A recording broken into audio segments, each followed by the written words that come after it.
बिस्मिल्लाहिर्रहमानिर्रहीम अस्सलाम वालेकुम। आज का जो हमारा टॉपिक है वो कैलोरीज़ से रिलेटेड है कि हम अपनी रोज़मर्रा के जो खाने हैं उनमें कैलोरीज़ को कैसे काउंट कर सकते हैं। यानी कि how to count the calories. Calories basically होता क्या है, जब भी हम कोई चीज़ खाते हैं तो हमें इससे एनर्जी मिलती है और जो एनर्जी का जो यूनिट है उसको हम कैलोरी कहते हैं। कैलोरी सबसे पहले तो हमें काउंट करनी होगी कि एक आदमी के लिए और एक औरत के लिए जो है वो हमें कितनी जो है वो कैलोरीज़ जो हैं वो रिक्वायर्ड होती हैं। सबसे पहले इसके लिए हमें निकालना होगा बीएमआर, जिसे हम बेसल मेटाबॉलिक रेट कहते हैं। आइए मैं आपको इस चार्ट में बताती हूँ। जैसे कि मैंने यहाँ एक फ़ॉर्मूला लिखा हुआ है बीएमआर निकालने का। मेंस के लिए अलग है और वुमेन के लिए जो है वो अलग है। जो अपने वेट और हाइट के अकॉर्डिंग जो है वो इसको निकाला जा सकता है, अकॉर्डिंग टू वेट है, हाइट है और एज के हिसाब से। उसके बाद जब आप अपना ये बीएमआर निकाल लें तो साथ ही एक टेबल बना हुआ है जिसे हम कहते हैं एक्टिविटी फैक्टर टेबल। आपने अपने बीएमआर को इस एक्टिविटी फैक्टर से मल्टीप्लाई करना है और इस तरह आपकी कैलोरी जो है वो निकल आएंगी। अगर ये एक्टिविटी फैक्टर क्या है ये मैं आपको बताती चलूँ, ये आपके लाइफ़स्टाइल पे डिपेंड करता है कि आपका लाइफ़स्टाइल जो है वो कैसा है। सेडेंटरी है यानी ऐसा लाइफ़स्टाइल है जिसमें आप कोई एक्टिव नहीं है, ना कोई एक्सरसाइज़ करते हैं, ना कोई जॉब करते हैं, और या लाइटली एक्टिव में ये है कि अगर आप हफ़्ते में 2 दफ़ा या 3 दफ़ा एक्सरसाइज कर लेते हैं। मॉडरेटली एक्टिव जिसमें हफ़्ते में आप 3 से 5 दफ़ा एक्सरसाइज कर लेते हैं या कोई जॉब कर लेते हैं। कुछ लोग वेरी एक्टिव होते हैं जो हार्ड एक्सरसाइजेज़ भी करते हैं। कुछ लोग एक्सट्रीमली एक्टिव होते हैं जो हैवी एक्सरसाइज करते हैं, जॉब भी है करते हैं, साथ-साथ ट्रेनिंग्स भी करते हैं। तो इन सब का जो है वो अलग-अलग से इनके फैक्टर्स दिए गए हैं। जो भी आप जिस कैटेगरी में भी आते हैं उसके अकॉर्डिंग अपना बीएमआर की वैल्यू को उस फैक्टर से मल्टीप्लाई कर दें और अपनी कैलोरीज़ निकाल लें। जी, अब नेक्स्ट मैं आपको बताती हूँ जनरल कैटेगरी। आमतौर पर जो हम खाना खाते हैं उसमें हम 3 ही कैटेगरीज़ की ज़्यादा बात करते हैं, कार्बोहाइड्रेट्स, प्रोटीन्स और फैट्स। 1 ग्राम कार्बोहाइड्रेट के अंदर जो है वो 4 के कैलोरीज़ मौजूद होती हैं। इसी तरह 1 ग्राम प्रोटीन के अंदर भी 4 के कैलोरीज़ मौजूद होती हैं और 1 ग्राम फैट के अंदर भी 9 के कैलोरीज़ होती हैं। जब आपको ये एक बेसिक स्ट्रक्चर पता होगा तो आप अपनी कैलोरीज़ को आसानी से काउंट कर सकते हैं। मैंने खाने-पीने की चीज़ों को भी 4 कैटेगरीज़ में डिवाइड कर लिया है, जैसे वेजिटेबल्स हैं, फ्रूट्स हैं, अनाज है और मीट है।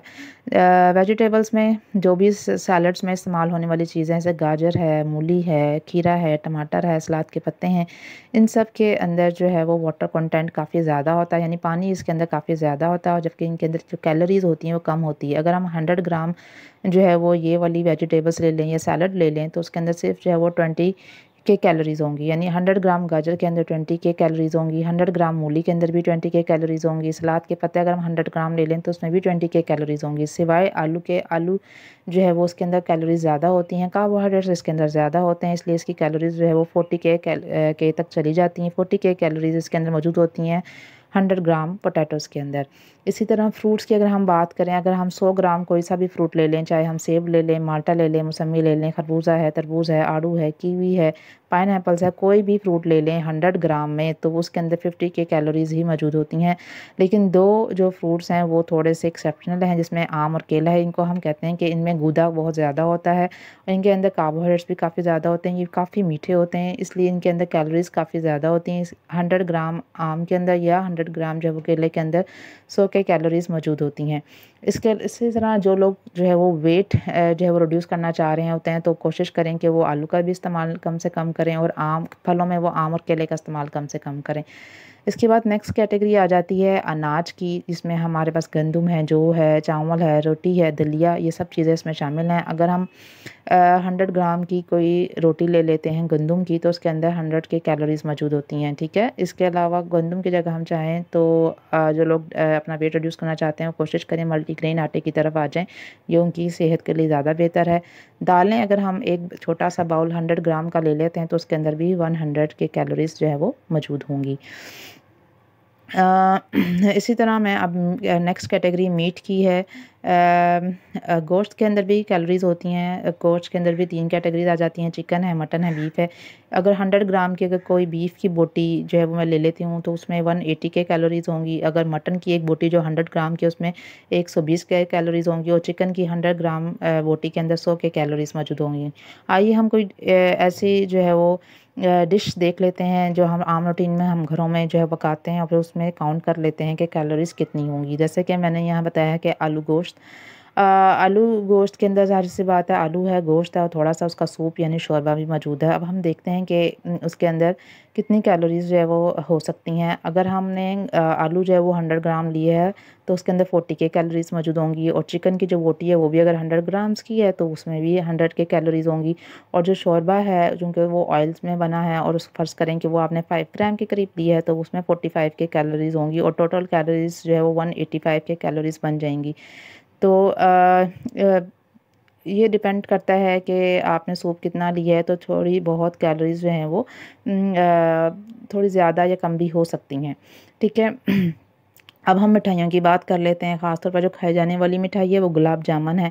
गुलाब जामुन के अंदर जो है वो शुगर भी होती है, खोया भी है और घी भी है। यानी शुगर मतलब कार्बोहाइड्रेट इसके अंदर मौजूद है, घी मतलब इसमें फ़ैट्स मौजूद हैं। ठीक है। ज़्यादातर इसमें क्वांटिटी जो है वो शुगर और फ़ैट्स की है। तो इस एक नॉर्मल जो साइज़ की गुलाब जामुन है उसकी जो कैलोरीज़ होती हैं वो 300 तक हो सकती हैं। अगर साइज़ बड़ा है तो ये 500 के कैलोरीज़ तक भी जा सकती है। इसी तरह एक बॉइल्ड एग की जो कैलोरी है वो 70 तक हो सकती है। ये डिपेंड करता है कि जो एग है उसका साइज़ कितना है, और अगर यही आप अंडा फ्राई कर लें तो वो 100 से 120 कैलोरीज़ तक भी जा सकता है। डिपेंड करता है कि आपने ऑयल कितना डाला है, और अगर आप ऑमलेट बना रहे हैं तो इसकी कैलोरीज़ 150 या 140 तक भी जा सकती हैं।